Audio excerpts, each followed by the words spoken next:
Welcome to the High Rise Podcast, presented by Headset, the leading data and analytics company for the cannabis industry. So, Emily, Headset went viral over the weekend.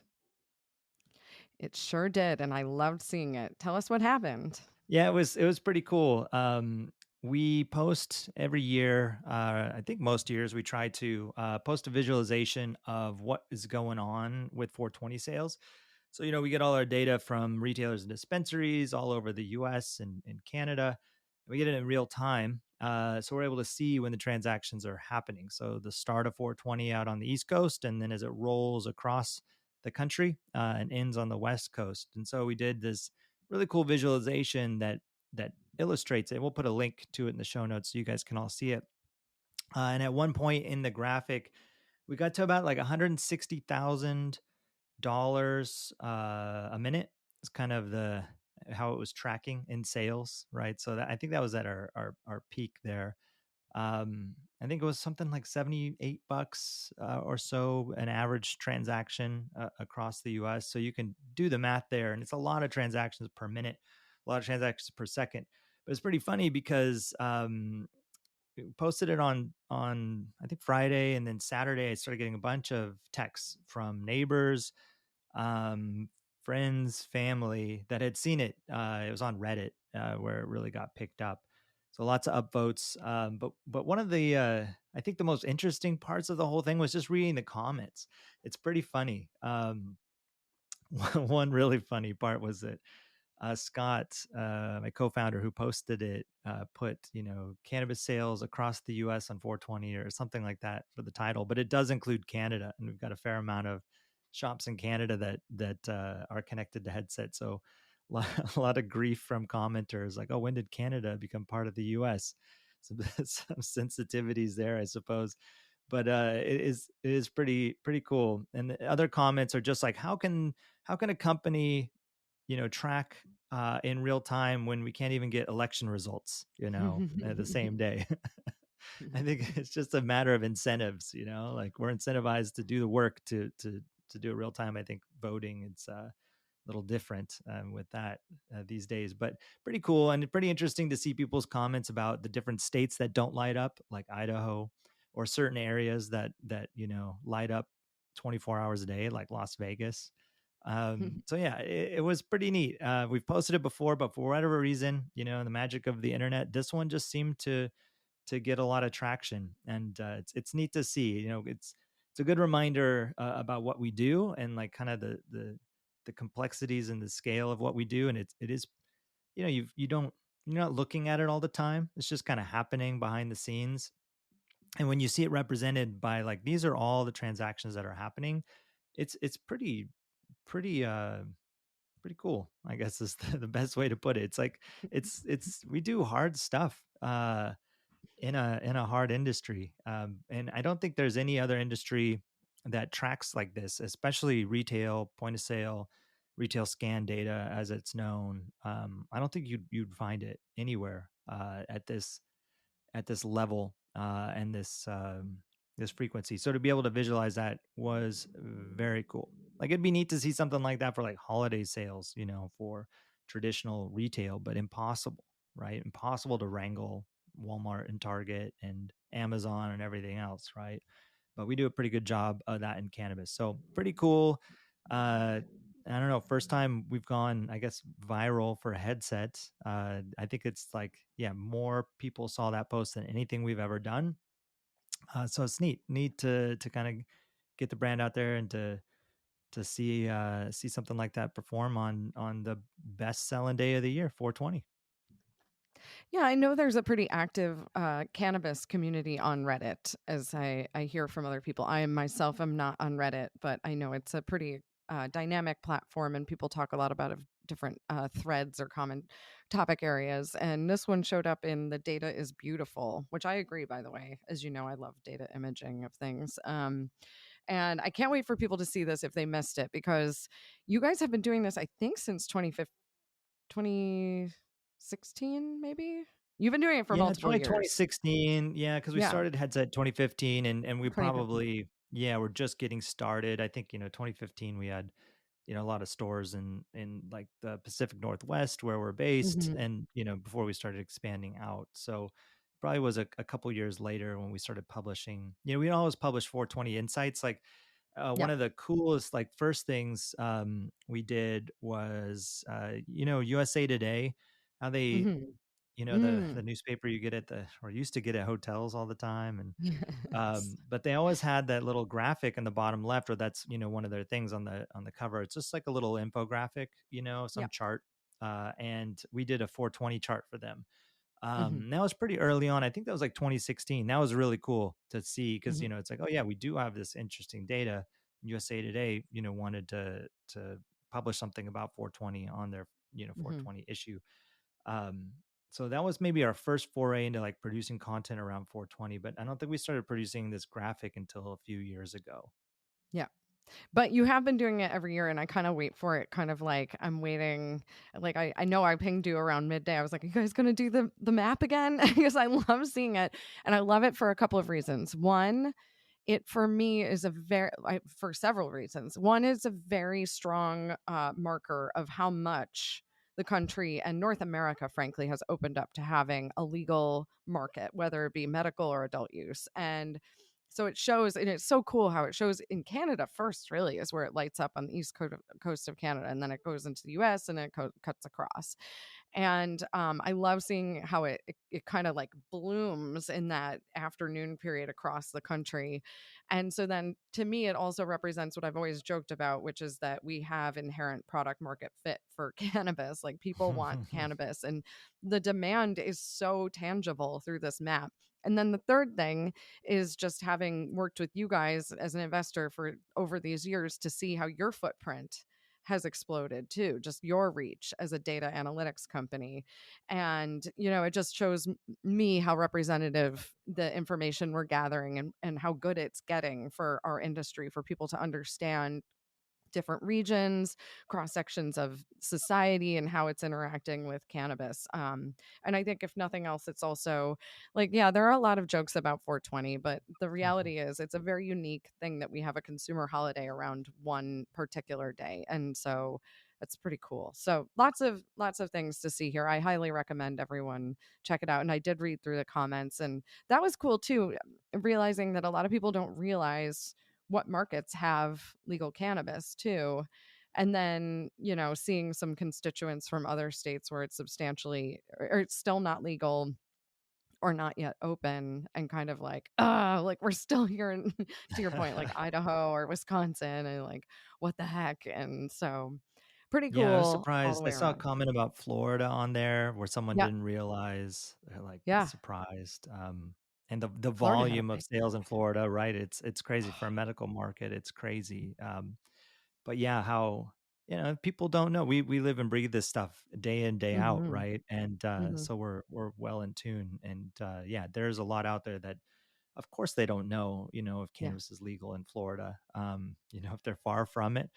But it's kind of eye opening. And so, hopefully, to get more interest in the space for people that are outside of it. It's kind of ebbs and flows, I feel like, right, with legalization, where people get really excited about it and then kind of forget about it. Now it's just become so normal. Like people are just like, oh yeah, Florida has it, okay, cool. Like Yeah. surprised, to me. But anyways, It's a yeah, and East Coast, you're right, like that was neat. And I want to call out Puerto Rico. I don't know if you noticed that, but oh. that's cool to see. Yeah, kind of like, what is that way out there? Like, oh yeah, of course, Puerto Ooh, Rico, I love right? that for us. Let's do it. And I think it's just interesting when we talk about consumer trends too, just like the interest around this, because I don't know if you saw it, but I saw a lot of adjacent categories creating 420 kind of branding or events around it. Like, for example, breweries here in San Francisco were creating special brews for the month of April, kind of related to cannabis, like celebrating the terpene use of terpene profiles, celebrating all of that sort of thing. And they had like cute, cheeky names to the different beers. There's one in my fridge right now, and I'm trying to remember what it was. But I was, that was happening, as I shared with you, like Alamo Draft House, the celebrated movie chain that's born from Austin, Texas. had Alamo Dank House for that week, which was really cute.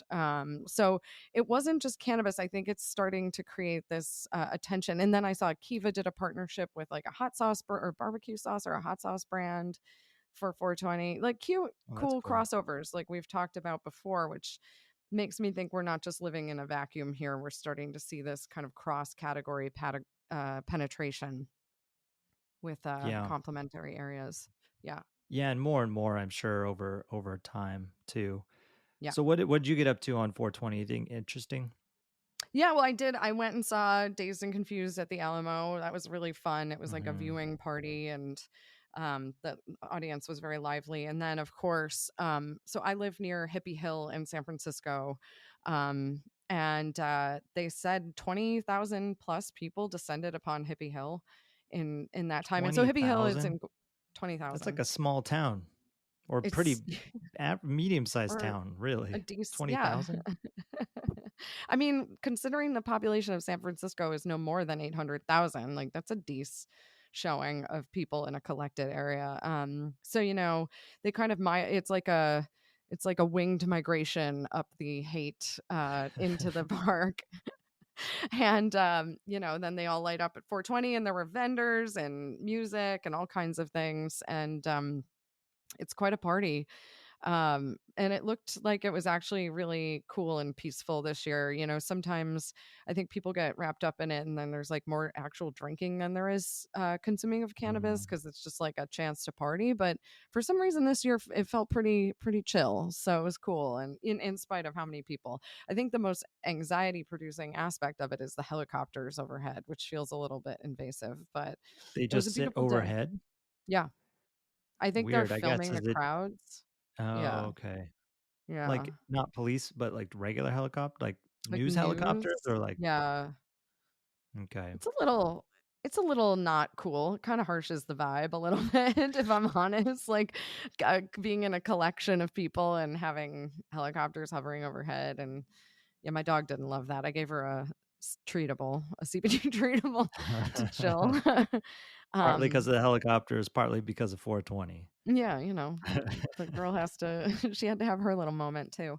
But yeah, but it's very much in our backyard. 420 started in Marin. We don't have to get in the whole story, but I feel like it kind of like radiates out from Northern California, and hence we have the huge holiday. But like I talked to our friend Brady at Sunburn. I know the map showed it, but he was like Florida had they had huge days down there, and that's awesome. I love it for us. Yeah, yeah, so great. So we actually we pulled some numbers too. Yeah, what did you We can see? kind of yeah, we can kind of talk about it here. So let me get my notes here. The big takeaway, top level, um, or top line sales, we saw 136 or almost 137% increase in sales this holiday compared to a typical Thursday. So well over double the amount of sales on a typical Thursday coming in on 420 this year. It was a bit short of last year's 148% sales lift. So just a little behind where we were last year. I mean, there could be a number of factors on that. I mean, I think we're comparing a Thursday 420 last year, probably wasn't on a Thursday. It was Wednesday last year. Wednesday. Yeah. Hmm. So, that could be part of it, right? Because Wednesday has different, sales Has a patterns than lower base. Thursday. Right, right, exactly. I was thinking that it could also be price induced. We keep seeing this price compression. And so people are, maybe buying the same amount, which, a lot on 420, but it costs a little bit less, which impacts the top line number Mhm. there. So, just a little bit less than last year. And then when you think about 2020 and 2021, I would say that those are the base there was, Mhm. for that year, if we compared like the weeks prior, the same day of the week, it'd be skewed because of all the pandemic sales, right? We all know like the huge spike in sales in 2020 and 2021 when everyone was kind of stockpiling, not knowing, if the stores were going to close. So that was I'd say, why we're seeing some of these, bigger numbers this year and last year. And then, yeah, maybe Mhm. that accounts for, it being a little less than last year, but still the second highest sales lift in the last 5 years, right? So from what we're Mhm. tracking, I mean, it's still a massive, massive win. Just although just a little bit behind last year. And then when we look at the states, they do vary pretty wildly. And a whole host of reasons why. It's the types of promotions that are being run, just culturally. Like, one of the things that we have on here is Canada versus US, and it seems to be a big difference there. And maybe it's just more of a US based holiday, at least for purchasing products. But when we look at the states, Oregon was up 227%. So a massive, massive sales spike versus the Mhm. previous 4 Thursdays. And that was followed up by retailers in Michigan and California. And then you contrast that with Illinois and Massachusetts. They saw the smallest sales lift with 75% and about 70% respectively. Mhm. So that I mean, when you compare Massachusetts to Oregon, I mean, look at the difference there, right? Oregon was 230% and Massachusetts only 70%. I mean, it's still a good jump for Massachusetts, but certainly nowhere near what was going on in Oregon. And I haven't had a chance to kind of dive into Oregon, like what was driving that. Promotions, or are the promotions significantly different? Were they just a wider spread of promotions, the brands that opted in, that whole, the deeper dive, all these markets can be so different just because of the different operators and the different legislative structures. So I couldn't tell you exactly why that is, but that's what we saw, so maybe Oregon is just more excited to jump in on 420 than people in Massachusetts. And then countrywide, when we look at Canada, it was actually pretty modest there, about 35% increase in sales over the previous 4 Thursdays. So, and this is something that is not new. We had seen this before in previous years, but I do think it's kind of interesting, right? That it's just a culturally different situation there. And maybe stores aren't doing as much promoting or cross promotion like you mentioned earlier here on the recording. Like, it's just probably not as big of a deal up there than it is in the US. But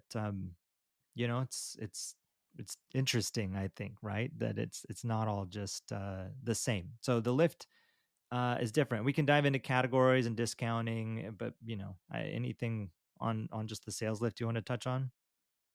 No, I mean, I think your point actually is a really interesting one because I know Thursday is a decent day, generally speaking, for dispensaries and throughout the week, because you guys actually track sales data throughout the week. So a lift from a Thursday off a higher base versus a lift from a Wednesday is kind of interesting.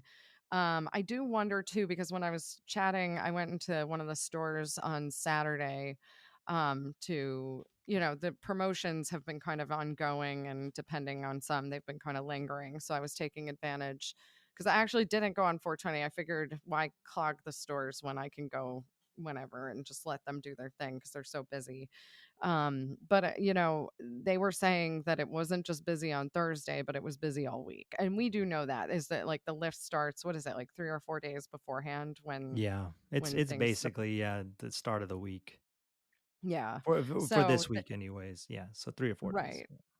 Right. So, like, probably started, like, promotional activity probably started maybe Sunday or maybe Monday too, And so there was this lift into 420. It wasn't just 420 that was the day when you got the deals. So people could have been doing a little pre-shopping, who knows, but I thought that was an interesting point.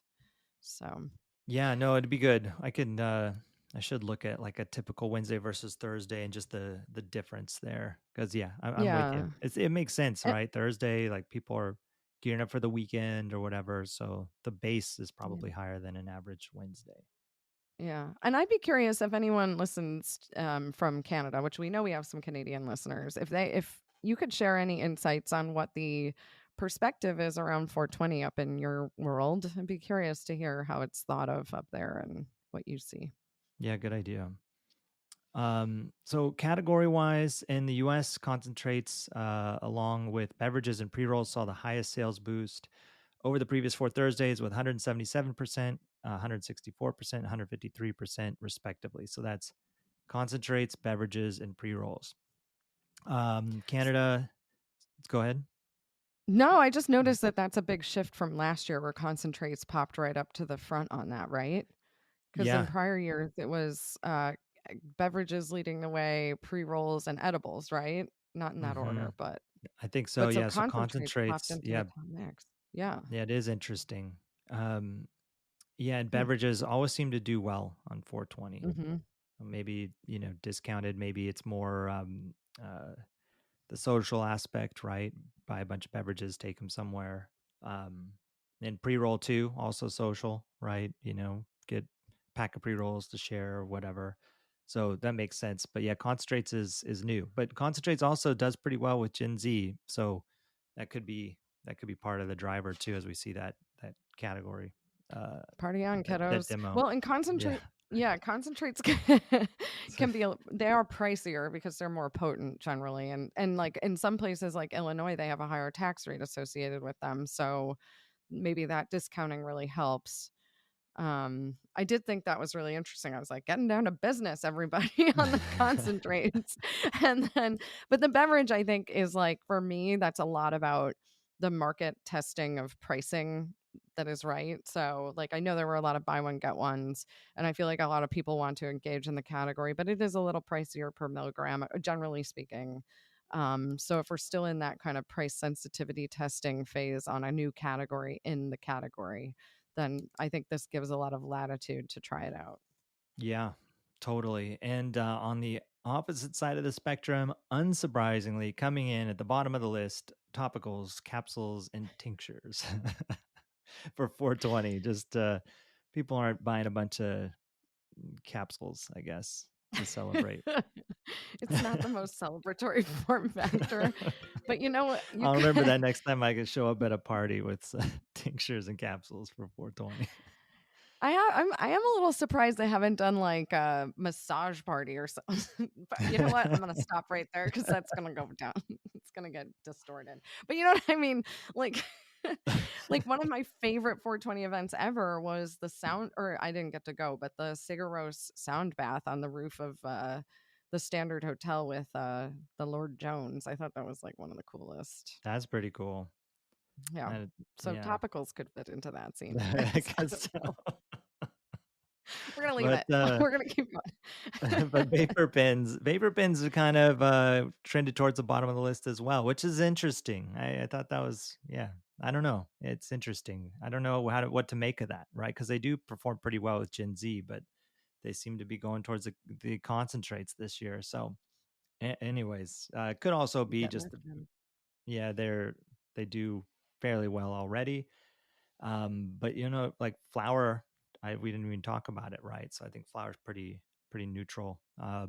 You know, doesn't swing as hard as some of these other categories on 420. Yeah. Yeah. I mean, maybe because they've just already got because the sales are pretty consistent and solid in those other categories. So it's like maybe you Right. got what you got there, and now it's time to get something different. Take advantage of those promotions. Because the promotions, yeah, to your point, they're pretty significant during this whole week, but especially on that day. Well, yeah. So, So speaking of promotions, so spiked mm, almost 75% in the U.S. and 80% in Canada, which is so they're promoting stuff. But mhm, that brought the average discount to be 27.3% compared to about 16% uh, typically. So that just means in the US, we're seeing about an average of 16%. I think on a previous podcast, we talked about Florida and their discounting that's going on, and it's way above 16%. So, averages here across all these different markets, but, 27%, almost 30% off, on average across the US, that's pretty good.